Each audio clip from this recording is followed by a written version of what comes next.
여러분, 모두 안녕하세요. 저는 서울에 사는 70대 초반의 여성으로 불과 몇 년 전 아주 뼈아픈 사건을 경험했던 사람이기도 합니다. 남편을 먼저 떠나보내고 믿었던 자식놈들에게 배신을 당하며 있는 재산 전부 빼앗기는 일을 당했었으니까요. 눈에 넣어도 아프지 않은 천사 같은 자식이라고 생각했던 아이들은 사실 천사가 아닌 악마 그 자체였습니다. 제 재산을 전부 빼앗자 갑자기 돌변해 저를 괄시하며 식모처럼 부리다 못해 결국에는 차마 인간으로서 하지 말아야 할 짓까지 저에게 하고 말았으니까요.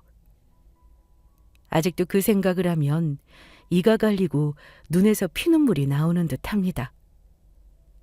그래서 제가 자식놈들에게 당했던 그 일들을 여러분께 들려드리고자 합니다. 다시는 저 같은 사람이 이 세상에 생기지 않길 바라는 마음으로요. 저희 남편은 의사로 동네에서 제법 큰 병원을 운영하는 병원 원장님이었습니다. 돈 없는 불우한 이웃들에게 진료비를 받지 않고 공짜로 진료를 해주고 가난한 학생들에게 장학금도 지원해주며 좋은 일들도 많이 했고요. 그래서 저는 제 자식들도 그런 아빠를 본받아 착한 아이들로 자라날 것이라 믿어 의심치 않았어요. 하지만 그 생각이 전부 저의 착각이란 것을 삼남매 아이들을 다 크고 결혼해 각자 가정을 꾸린 뒤 남편이 암으로 먼저 세상을 떠나고 나서야 알게 되었습니다. 환자들을 너무 열심히 돌본 탓인지 요즘은 아직 이르다는 70대에 세상을 떠나버렸으니까요. 처음에는 자식들도 저에게 엄청나게 잘했었습니다. 남편이 떠나고 혼자 있는 제가 혹시나 힘들지 않은지, 어디가 아픈 건 아닌지 하루가 멀다 하고 수시로 찾아오며 저를 돌보았죠.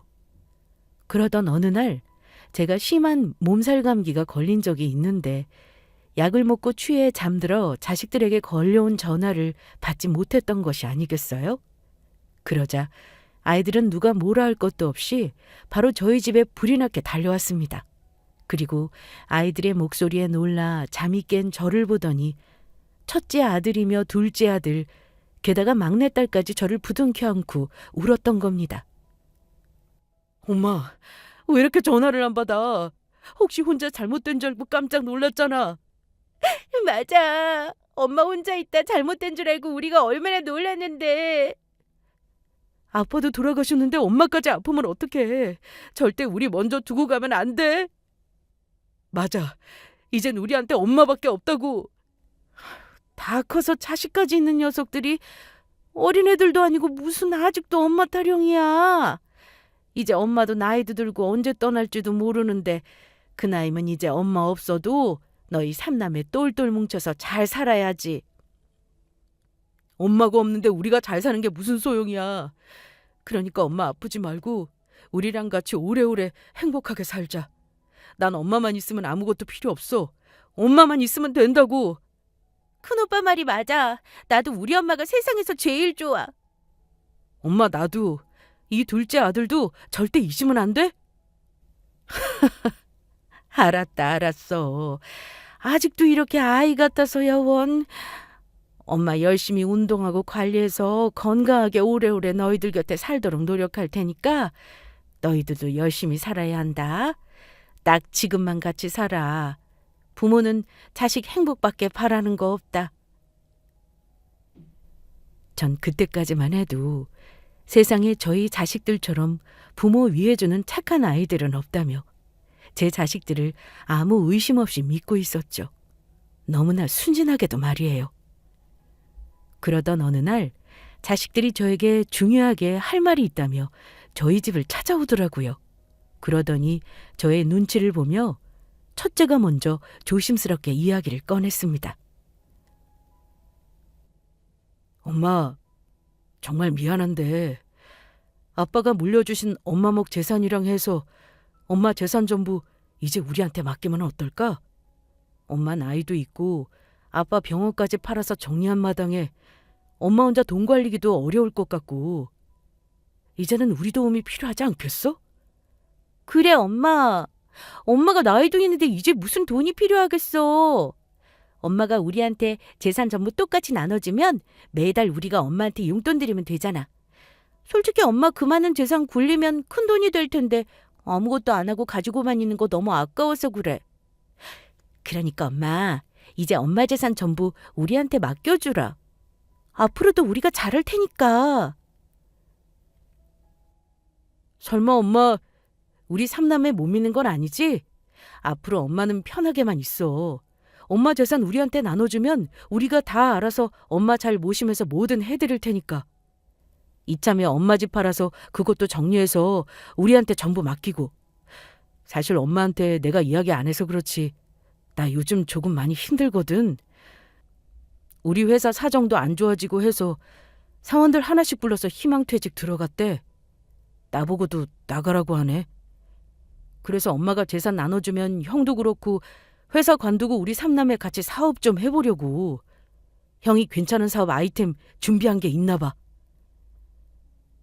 둘째 너 회사 괜찮은 거 아니었어? 많이 힘들어진 거야? 그리고 첫째 너는 잘 다니던 대기업 관두고 사업이라니. 할 수 있겠어? 그리고 막내 넌 대학 나와서 결혼 빨리 하느라 사회생활도 안 해본 애가 오빠들이랑 무슨 사업이야? 당연하지. 엄마 걱정하지 마. 나 일 잘하는 거 알지? 아무리 대기업에 좋다고 하지만 좀 더 나이 들어봐. 그러면 어차피 회사에서도 눈치 주고 오래 못 버티고 나와야 한다고. 그러다가 중소기업 취업해서 전전하다 결국엔 더 나이 들면 써주는 데도 없어서 내 사업 할 수밖에 없다고. 물론 우리 삼남매 일 한다고 해도 아빠가 물려주신 재산도 있고 하니까 당장은 부족함 없이 살겠지만 우리도 커가는 자식들이 있는데 뭐라도 해야 하지 않겠어? 너희들 정말 엄마 재산 나눠주면 잘 살 수 있는 거야? 혹시 엄마가 재산 나눠주고 나면 엄마 힘없다고 괄시하고 구박하는 거 아니지? 엄마는 무슨 그런 말도 안 되는 소리를 해. 엄마가 우리를 어떻게 키웠는데. 우리 삼남매가 그러면 그건 인간이 아니고 쓰레기지. 오빠 말이 맞아. 엄마는 정말 별 걱정을 다 한다. 알았다.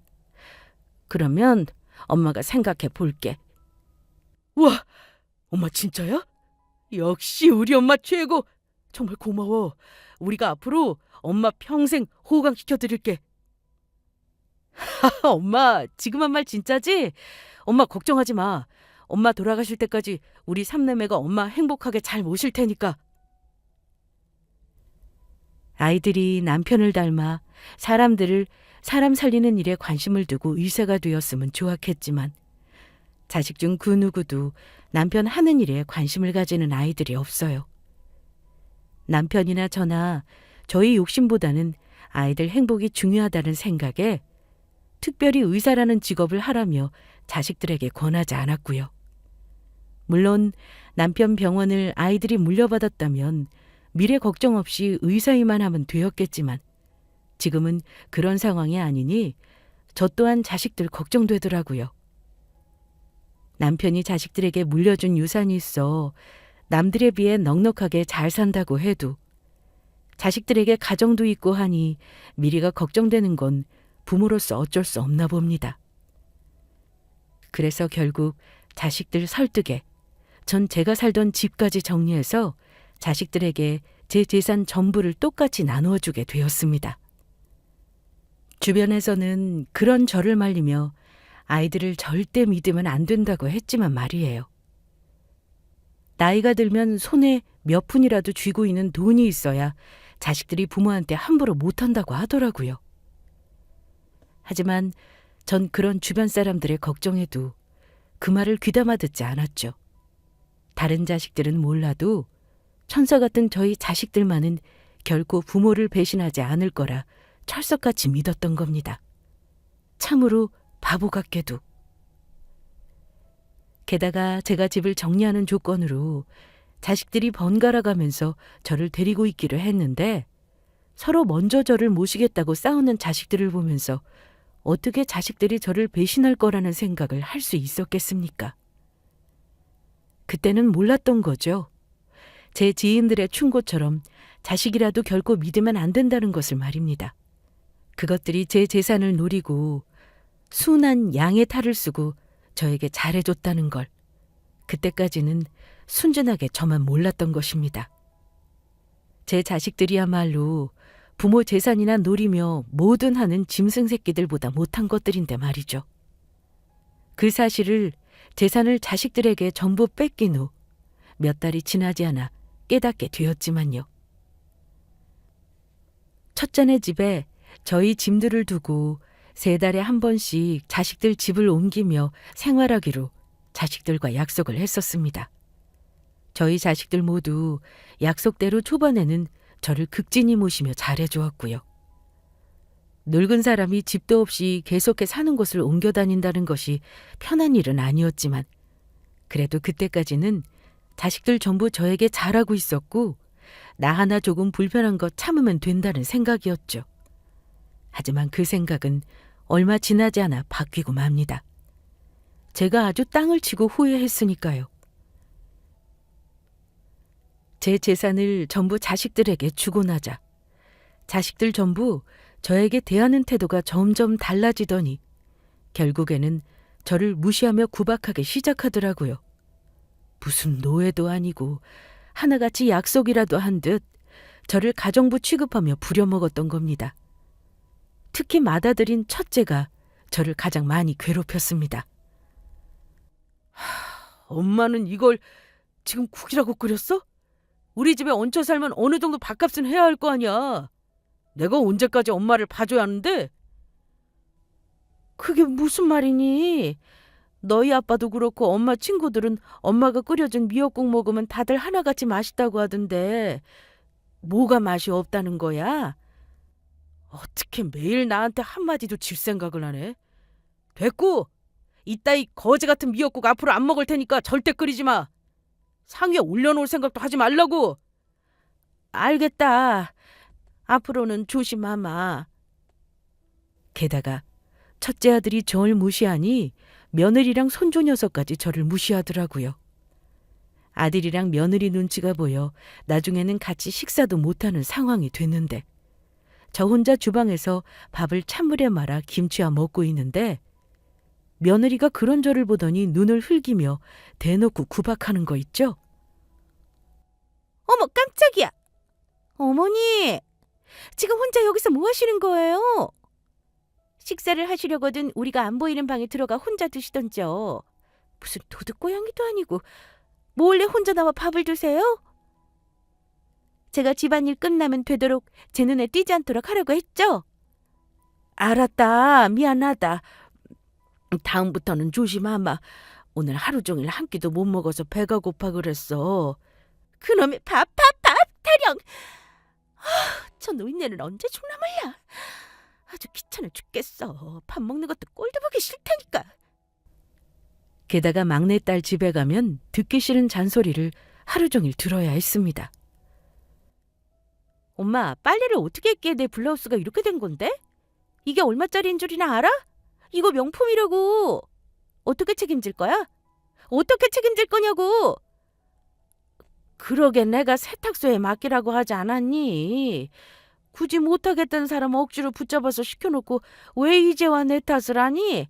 아 몰라. 변명 필요 없으니까 이거 엄마 돈으로 전부 물어내. 아빠가 해주신 엄마 결혼 반지를 팔든 어떻게 해서든 전부 물어내라고.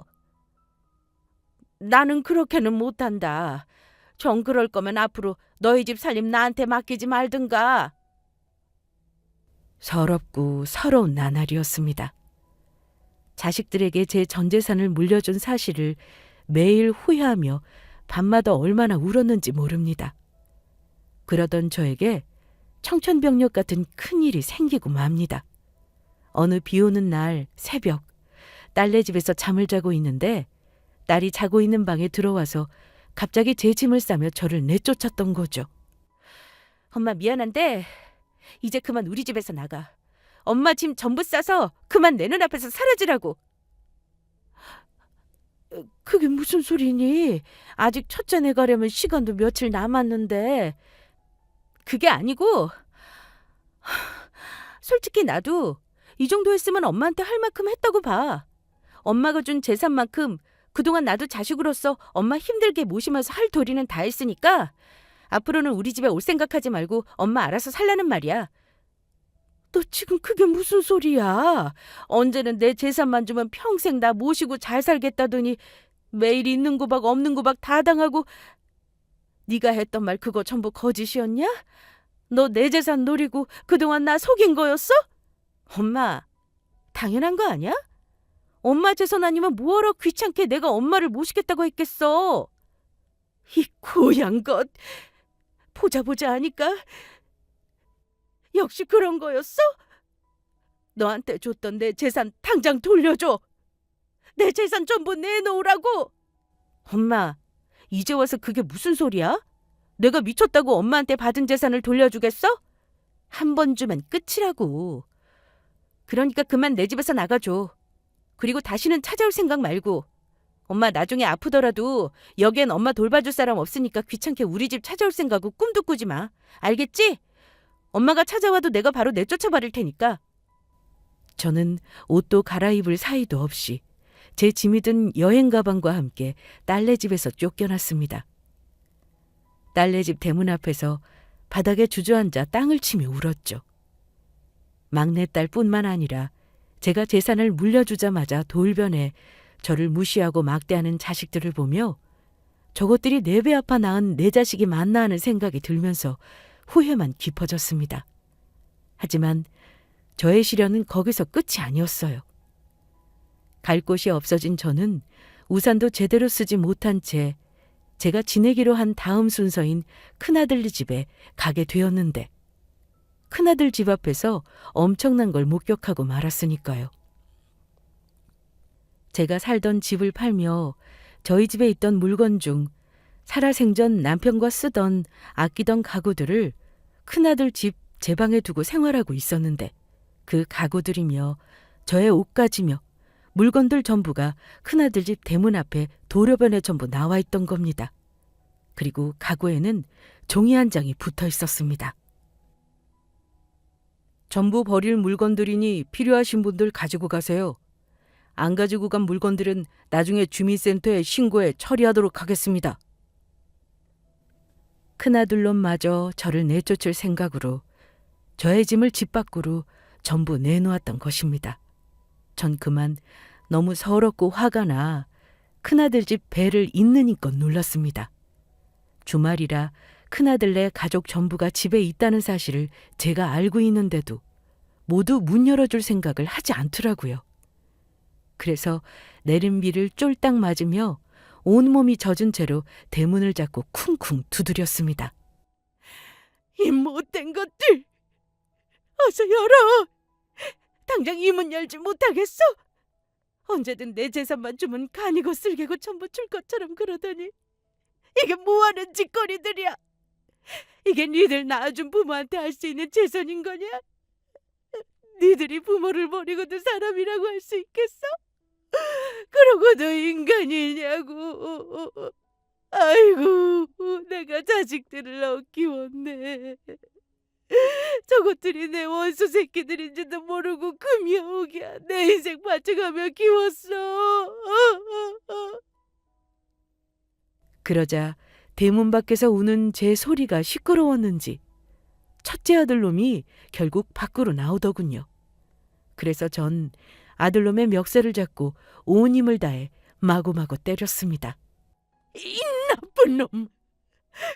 전하의 악독한 것! 네가 어떻게 나한테 이럴 수 있어? 어떻게 나한테 이렇게 뒤통수를 쳐? 어떻게 이렇게 부모 가슴에 내 못을 박아? 이건 아요. 진짜 아침부터 짜증나게 하네.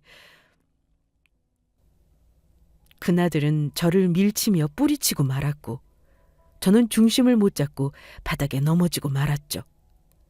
바닥에 넘어져 제대로 일어서지도 못하는 저를 향해 큰아들이 말하더군요. 내가 사실 엄마 얼굴 안 보려다가 아무래도 제대로 끝내는 게 좋을 것 같아서 이야기하려고 나온 거야. 다시는 우리 집 찾아오지 마. 아이들도 엄마 싫다고 하고 집사람도 엄마 모시는 거 많이 불편하대. 그러게 우리 집에서 지낼 때 눈치껏 좀 잘하지 그랬어. 우리 앞으로는 다시는 얼굴 보지 말자. 그냥 남남으로 서로 죽었다고 생각하고 모르는 사람처럼 살아. 남도 앞으로는 그렇게 할 테니까. 그리고 괜히 둘째네 찾아가서 지금처럼 쓸데없는 행패 부리지 말고. 어차피 둘째네 지금 해외로 가족여행 가서 집에 아무도 없을 거야. 저기 대문 위에 우리 집 CCTV 보여? 거기로 엄마가 나 때린 장면 다 녹화됐거든. 사람이 어떻게 무식하게 사람을 때려? 다시 찾아오면 나 이 증거 자료들로 엄마 경찰에 폭행죄로 고소하고 스토킹으로 접근금지 명령도 신청할 거니까 엄마 콩밥 먹고 싶지 않은 거면 내 말 듣는 게 좋을 거야. 쪽팔리게 나이 들어서 폭력 전과로 빨간 줄 그어서 살고 싶은 거 아니지? 앞으로는 영원히 우리 앞에 나타나지 말고 조용히 살아. 그러면 니들한테 줬던 내 재산 전부 돌려줘라. 니들이 나 모시겠다고 약속해서 준 내 피 같은 돈이니까 어서 돌려달라고. 니들한테 내 재산 1원 한 푼 주는 것도 아까워. 진짜 웃기지도 않아서. 그 재산들 뭐 우리가 엄마 모시기로 하고 줬다는 증거라도 있어? 뭐라고?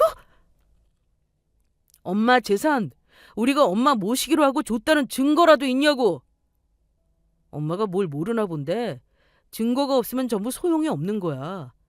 아마 엄마가 엄마 재산 전부 돌려받겠다고 법적으로 우리 삼남매 고소해도 증거가 없어서 아무 소용없을걸? 그러게 엄마 재산을 주기 전에 먼저 우리한테 서약서라도 받아놓지 그랬어? 아니면 우리가 엄마 잘 모시겠다고 하는 음성이라도 녹음해두던가. 귀찮으니까 그만 꺼져! 아들은 그렇게 말하며 집 안으로 들어갔습니다. 그리고 저는 한동안 멍하니 바닥에 주저앉아 하염없이 눈물만 흘렸죠. 하늘도 울고 저도 울었습니다. 그때는 정말 너무 기가 막히고 억울해서 눈물밖에 흐르지 않더라고요.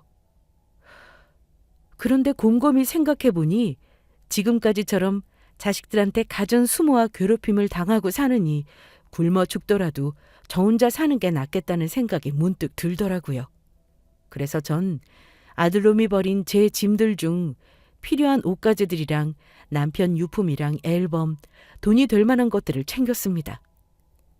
남편이 해준 결혼 반지를 빼고 제가 자식들 몰래 가지고 있던 남은 폐물들을 전부 팔아 간신히 3천만 원짜리 반지하 단칸방 하나를 전세로 얻을 수 있었습니다.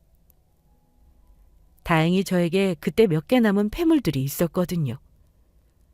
자식들이 변한 모습에 어떻게 될지 몰라 제가 움직일 때마다 가방에 꽁꽁 싸두고 가지고 다녔던 것들이었죠. 저는 그렇게 자식들과 연을 끊게 되었습니다. 하지만 생활이 어려운 건 어쩔 수 없더라고요. 나이가 있으니 써주는 것도 별로 없어 파트타임으로 식당에서 설거지 일과 폐지를 줍는 일을 하며 정부에서 노인연금으로 근근히 먹고 살 수 있었습니다. 제가 옛날 사람이라 아는 정보가 없어서 그런지 나이가 있고 힘들어 기초생활 수급으로 신청을 하고 싶어도 자식들이 재산들이 있으니 그것조차 불가능하더라고요. 그래도 저를 괴롭히던 원수 같던 자식들을 안 보고 사니 마음은 편했지만 또 한편으로는 제가 낳은 자식들에게 당한 배신을 생각하며 큰 울분이 쌓이기도 했습니다. 그저 하루라도 빨리 남편 곁으로 가고 싶은 심정이었죠. 그렇게 서글픈 나날들을 보내며 2년이란 시간이 흐르며 그날도 평소와도 다를 것 없는 평범한 날이었습니다. 없는 형편이지만 남편의 기일이 가까워져 남편 기일을 준비하며 도로 앞 상가 건물들에 쌓인 폐지를 줍고 있을 때였죠. 그런데 어느 큰 건물 앞에서 고급 승용차가 한 대가 멈춰서는 것이었습니다. 그러고는 차 안 뒤 좌석에서 한 중년 남자가 내리더니 제 앞으로 걸어오는 것이었습니다. 그래서 저는 이 앞에서 폐지를 줍지 말라고 뭐라고 하려는지 알고 재빨리 도망가려는데 그 중년의 남자가 저를 불러세웠습니다. 저 혹시 박정미 사모님 아니신가요? 혹시 저 못 알아보시겠습니까? 네? 제 이름을 어떻게, 누구신데 저를 알아보세요? 사모님, 접니다. 최 원장님 병원 앞에서 작은 기계 공장 운영했던 김수광이에요. 네? 김 사장님이시라고요? 아유, 세상에 이렇게 반가울 때가. 어디서 잘 살 거라고 생각하고는 있었는데 이렇게 다시 보니 반갑네요. 사모님, 제가 그동안 얼마나 사모님이랑 최 원장님을 찾아다녔는지 아십니까? 이제야 여기서 뵙네요. 그런데 사모님, 여기서 뭐하고 계세요? 최 원장님은 어디 가시고요? 저에게 말을 걸어왔던 김 사장님이라는 사람은 젊은 시절 저희 병원 앞에서 해외로 수출하는 작은 기계 공장을 운영했던 분으로 저와 남편에게 큰 신세를 졌던 사람이기도 합니다. 그때 한창 IMF가 터지면서 잘 나가던 공장이며 가게며 하나둘씩 망해가던 시절인데 김 사장님네 공장도 다를 바가 없었거든요. 그러다 시간이 지나고 김 사장님 회사도 다른 곳으로 옮기면서 자연스레 서로 연락이 끊기게 되었는데 오랜 시간이 지난 뒤 이렇게 다시 만나게 된 것입니다. 그런데 오랜만에 남편이 살아있던 시절 반가운 얼굴을 봐서 그런지 저는 그만 김 사장님 앞에서 울음을 터뜨리고 말았습니다. 그러자 놀란 김 사장님이 저를 본인의 회사 안 대표 사무실로 데리고 가더라고요. 김 사장님이 차를 세웠던 큰 건물 앞이 바로 김 사장님네 회사였던 거죠. 안 보는 동안 엄청나게 성공한 것인지 김 사장님은 대기업까지는 아니지만 우리나라에서 잘 나가는 유명한 중소기업 회사 대표가 되어 있었습니다. 그래서 저는 그동안 남편이 떠나고 있었던 일들을 김 사장님에게 설명하게 되었죠. 김 사장님은 제가 자식들에게 당한 이야기를 듣고 분노하고 말았습니다. 이런 저죽일 것들! 어떻게 사모님한테 그런 짓을 할 수가 있습니까? 사모님이 지들을 어떻게 키웠는데요? 아닙니다. 전부 바보같이 속은 제 탓이에요. 아무리 자식이라도 전부 믿으면 안 되는 거였는데 주변에서 그렇게 말리는데도 제가 제 재산 몽땅 그것들에게 줘버렸어요. 남편이 저에게 남긴 유산까지 전부요. 어떻게 그게 사모님 탓입니까? 사모님 속이고 인간 같지도 않은 짓거리랑 그것들이 잘못한 거죠. 자식 새끼들이라고 하지만 아무리 노력해도 용서가 안 됩니다. 할 수만 있다면 지금이라도 보란 듯 그 고향 것들에게 복수하고 제대로 혼내주고 싶은데 방법이 없어요. 제가 아무 힘도 없습니다. 사모님, 방법이 있다면 해보시겠습니까? 그 고향 것들 정신 차릴 수 있도록 제가 사모님을 있는 힘껏 돕도록 하겠습니다. 그게 정말인가요?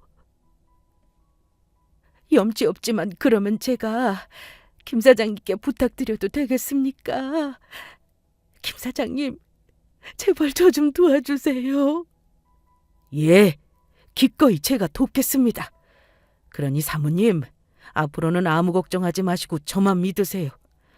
사모님 눈에 피눈물 흘리게 한 만큼 제가 그놈들 눈에서도 피눈물 나는 복수 꼭 해드리겠습니다. 그날 김 사장님은 저의 두 손을 꼭 붙잡고 자식들을 제대로 혼내줄 복수의 다짐을 하게 되었습니다. 그런데 며칠 후 남편의 기일을 지낸 다음 날 김 사장님에게 전화가 오더라고요. 급히 할 이야기가 있다면서 김 사장님의 회사로 찾아와 달라는 것이었죠. 그렇게 저는 김 사장님의 연락을 받아 찾아가게 되었는데 대표 사무실에서 김 사장님이 제 앞에 큰 가방 몇 개를 올려놓는 것이었습니다. 김 사장님, 이게 뭔가요? 사모님이 열어보시면 알게 되실 겁니다. 저는 김 사장님의 말대로 가방을 열어본 순간 깜짝 놀라고 말았죠. 하마터면 그 자리에서 기절할 뻔했으니까요. 이, 이게 다 뭔가요? 뭐긴요? 사모님이랑 최 원장님께서 진작 받으셔야 할 돈이죠.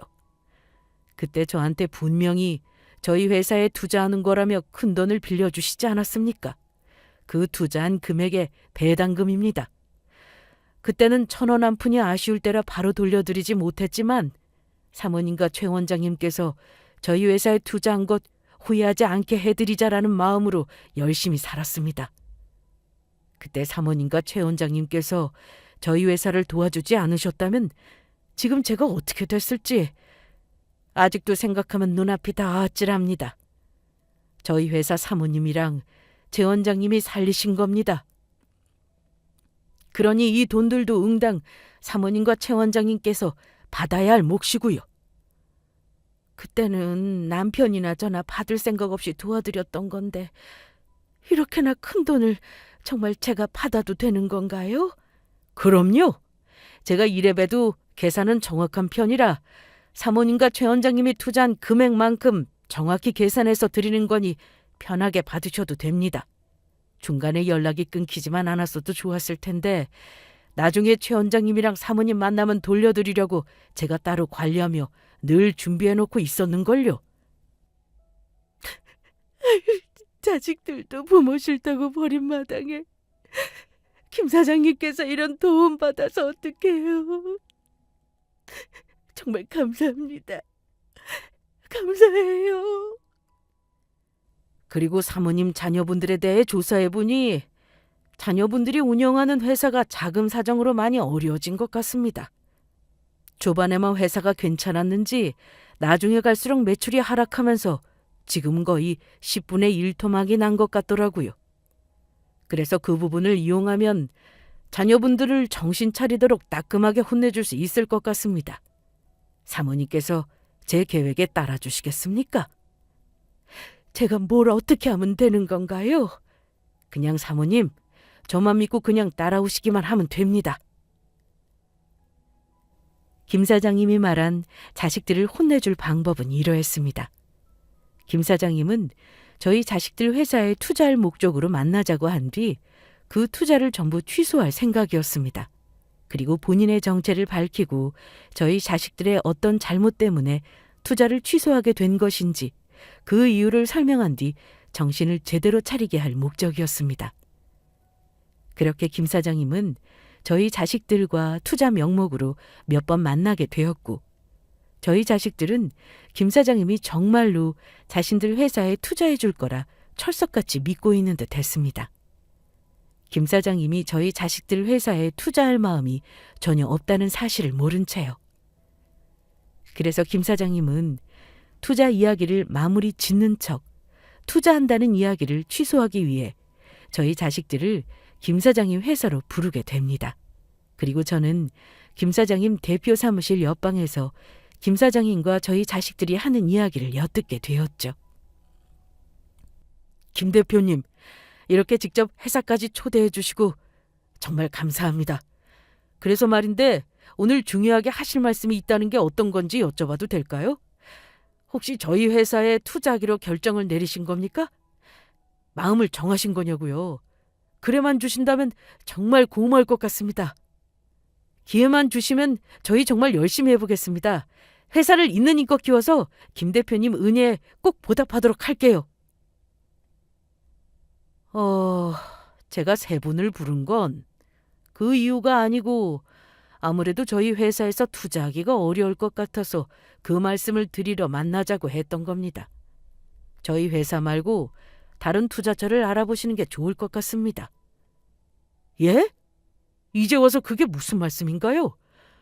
솔직히 말씀드리면 김 대표님 회사 아니면 저희 회사에 투자한다는 회사도 딱히 없고 그러면 정말 저희 회사 끝장이란 말입니다. 완전 망한다고요. 그러니 제발 한 번만 마음을 돌려주시면 안 될까요? 이렇게 부탁드립니다. 네, 김 대표님. 저희 오빠 말이 맞아요. 저희 김 대표님이 회사에서 안 도와주시면 아무 답도 안 나온다고요. 사람 목숨 살린다는 셈치고 제발 저희 좀 도와주세요. 저야 세 분이 한 회사에 투자하고 싶은 마음이야 굴뚝 같지요. 그래서 저희 쪽에서 먼저 연락을 드렸던 거고요. 그런데 이걸 어찌합니까? 저희 회사 대주주님께서 세 분 회사에 투자하는 걸 완강하게 반대하시는데요. 회사의 사업성도 떨어지고 미래성이 없어 보이신다고 하더라고요. 그 대주주란 분은 누구신가요? 저희가 만나 설득할 테니 저희를 직접 만나게 해주시면 안 될까요? 예, 저희가 만나 설득하겠습니다. 지금 비록 회사가 힘들지만 저희 회사가 얼마나 미래 발전성이 있는 회사인지 잘 설명해 드릴게요. 그러면 김 대표님 회사 대주주란 분께서도 분명 마음에 들어 하실 겁니다. 저희 회사에 투자만 해주신다면 모든 최선을 다하겠습니다. 그런데 가능하겠습니까? 대주주님 말씀으로는 그쪽 분들한테 가진 원한이 많은 것 같던데요. 저희 대주주님께서 힘들 때 그쪽 분들이 많이 괴롭히며 힘들게 했다고 하시면서 매우 분노하고 계십니다. 아닙니다. 저희들 어디 가서 죄 안 짓고 착하게 산 사람들입니다. 그러니 대주주분께서 하시는 생각들 전부 오해일 거예요. 그러니까 만나게 해주시면 저희가 직접 만나 그 모든 오해를 풀고 마음도 돌리도록 하겠습니다. 맞습니다. 모두 오해일 테니 만나게만 해주시면 저희가 얼마나 좋은 사람들인지 알게 되실 거고 그러면 당연히 저희 회사에 투자도 해주신다고 말씀해 주실 거예요. 그런가요? 그러면 안 그래도 지금 제 사무실 옆방에서 쉬고 계시는데 직접 만나고 이야기해 보시겠습니까? 정말인가요?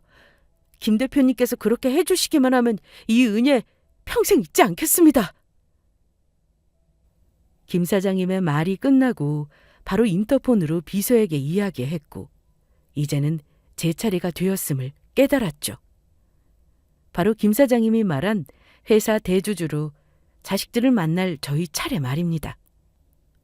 사실 전 김 사장님에게 투자했던 돈의 배당금을 받으며 세금을 내고 나머지 뺀 금액으로 제가 살 집과 생활할 돈을 남겨두고 절반을 다시 김 사장님 회사에 투자한 상황이었습니다. 김 사장님이 저를 위해 대주주라고 말씀해 주시긴 했지만 사실 대주주까지는 아니더라도 자식놈들 앞에서 당당하게 설 어느 정도 조건은 갖춘 셈이죠. 김 사장님의 말씀으로는 제가 김 사장님의 마음에서 회사 최고의 대주주가 맞으니 자식놈들 앞에서 대주주라고 말해도 틀린 말이 아니라고 하시더라고요. 저와 제 남편이 김 사장님의 회사를 살려준 은인이라면서요. 저는 바로 김 사장님 비서분의 안내로 바로 김 사장님과 저희 자식놈들이 기다리는 대표 사무실 안으로 들어갔습니다. 그런데 대표 사무실 안으로 제가 모습을 드러낸 순간 저희 자식들은 아주 놀라 자빠질 표정을 하고 있더라고요. 엄마가 여기를 어떻게... 엄마가 여기는 무슨 일이야? 다시는 우리 앞에 나타나지 말라고 이야기했지. 그런데 몇 년 만에 기어이 우리 일하는 곳까지 따라온 거냐고. 나가. 당장 꺼지라고. 맞아. 지금 회사 다 망하게 생겨서 가뜩이나 골치 아픈데 왜 엄마까지 나타나서 왜 짜증나게 하는데? 그것도 여기가 지금 어디라고 찾아와. 미쳤어? 그때 김 사장님은 자식놈들에게 보란듯이 제 소개를 했습니다. 자, 모두 인사하시죠. 저희 회사 대주주이신 박정미 여사님입니다. 뭐라고? 저희 엄마가 대표님 회사 대주주라니 그게 무슨 소리입니까? 그게 말이 되나요? 지금 거짓말 하시는 거죠? 우리가 맨몸으로 내쫓아서 저희 엄마 알거지일 텐데 갑자기 이렇게 큰 회사 대주주라니. 김 대표님 지금 저희한테 거짓말 하시는 거죠? 제가 뭐하러 거짓말을 하겠습니까? 박정미 여사님이 오늘 제가 만나기로 한 저희 회사 대주주분이 맞으십니다. 그러니 이렇게 편하게 대표 사무실에도 들어올 수 있는 거 아니겠습니까? 아니면 누가 부르지도 않았는데 대표 사무실에 들어올 수 있었겠어요? 저희 엄마가 무슨 돈이 있어서 대표님 회사에 투자를 한 대주주란 소린가요? 박정미 여사님과 부군인 최 원장님이 살아계실 때 두 분께서 같이 저희 회사에 투자를 하신 게 있으시거든요. 그 덕에 어려운 시기 저희 회사가 살아나 이렇게 성장할 수 있었고 그동안 연락이 끊겨 투자하신 만큼의 배당금을 전해드릴 수가 없었는데 최근에 만나 전해드리게 되었습니다. 그런데 거기다가 박정미 여사님께서 받으신 배당금의 절반을 다시 저희 회사에 투자하고 싶다고 하시지 뭡니까? 박정미 여사님께서는 저희 회사 대주주분이 맞으십니다. 그러면 저희 회사 투자하는 걸 막았다는 사람이 정말 엄마란 거야? 엄마, 정말 김 대표님 회사 대주주냐고? 오빠, 김 대표님 말이 전부 사실인가 봐. 엄마 입은 옷들 좀 봐. 전부 명품의 비싼 것들이라고. 그래, 내가 김 사장님 회사 대주주가 맞다. 그리고 너희 회사 투자하는 것도 내가 반대했어. 나 버린 새끼들이 뭐가 예쁘다고 니들 회사에 투자하는 걸 허락하겠냐? 내 눈에 흙이 들어와도 김 사장님이 너희 회사에 투자하는 일은 영원히 없을 거다. 엄마, 우리가 잘못했어. 한 번만 봐줘. 엄마 제발 부탁이야. 이러다 우리 회사 망한다고. 그러니까 제발 한 번만 우리 좀 살려줘. 그동안 우리가 엄마 구박하고 집에서 내쫓았던 것들 전부 사과할게. 그래 엄마. 그때 엄마 떠나고 사실 우리도 많이 후회했어. 그래서 사실 우리 전부 엄마 찾아다녔다고. 그래서 하는 말인데 이번에는 우리가 정말 엄마 잘 모실 테니까 우리랑 다시 살자. 그리고 엄마 나이도 있으니까 엄마 재산은 전부 우리한테 맡기고 이번에는 엄마가 우리한테 재산 주면 잘 모시겠다고 각서도 쓸게. 법적으로 공증도 받자. 오빠 말이 맞아 엄마. 그까지 돈 많아봤자 뭐해. 가족들이 같이 오순도순 사는 게 최고지. 엄마 재산 전부 주면 이번에는 우리가 확실하게 엄마 모실게. 웃기고들 자빠졌네. 이제 와서 감히 뻔뻔하게 누구한테 매달리는 거야? 저는 제 앞으로 와 저를 붙잡고 애원하는 자식들을 노려보다 테이블 위에 놓인 커피를 들어 자식들 얼굴에 뿌렸습니다. 그리고 있는 힘껏 새 자식 놈들의 뺨을 후려쳤죠. 그 말을 믿을 것 같으냐? 내가 한 번 속지 두 번은 안 속아. 니들은 나한테 어떻게 했는데? 니들한테 속아서 내 있는 재산까지 전부 털리고 니들 노예처럼 살다가 결국 길바닥으로 쫓겨났어. 그때 내 눈에서 피눈물이 흘렀어. 그래도 혹시나 하는 마음에 1년 동안은 전화번호도 바꾸지 않고 니들 전화 기다렸다. 그런데 뭐? 날 찾기는 언제 찾았다고 그래? 이 짐승보다 못한 것들. 짐승들도 자기 거둬준 은혜는 아는데 너희들은 키워준 은혜도 모르니 인간도 아니다. 내가 죽어서 저승에 가서 니들이 했던 짓 전부 잊지 않을 거야. 니들이 예전에 나한테 그랬지? 서로 모르는 사람으로 살자고. 그 말 내가 다시 니들한테 그대로 돌려주마. 우리 앞으로도 쭉 계속 모르는 사람으로 살자. 니들이 나 집에서 내쫓았을 때 이미 그때 내 자식들은 전부 죽은 거니까. 아니, 처음부터 난 자식 같은 건 없었다. 제 말이 끝나기가 무섭게 김 사장님은 다시 인터폰을 켰습니다. 정비서, 여기 잡상인들이 들어와서 행패 부리고 있으니까 보안 요원들 불러서 이 사람들 전부 내쫓으라고 하세요. 김 대표님, 저희가 잘못했습니다. 예, 저희가 잘못했으니까 제발 저희 엄마 좀 알려주세요. 내가 미쳤다고 너희들을 도와줘? 니들은 앞으로 정신 똑바로 차리면서 살아. 먼저 떠난 최 원장님이 이 일을 본다면 아마 하늘에서도 피눈물을 흘리고 계실 거다. 도둑놈들도 아니고 어떻게 부모를 속여 있는 재산 다 빼앗고 내쫓을 수가 있어?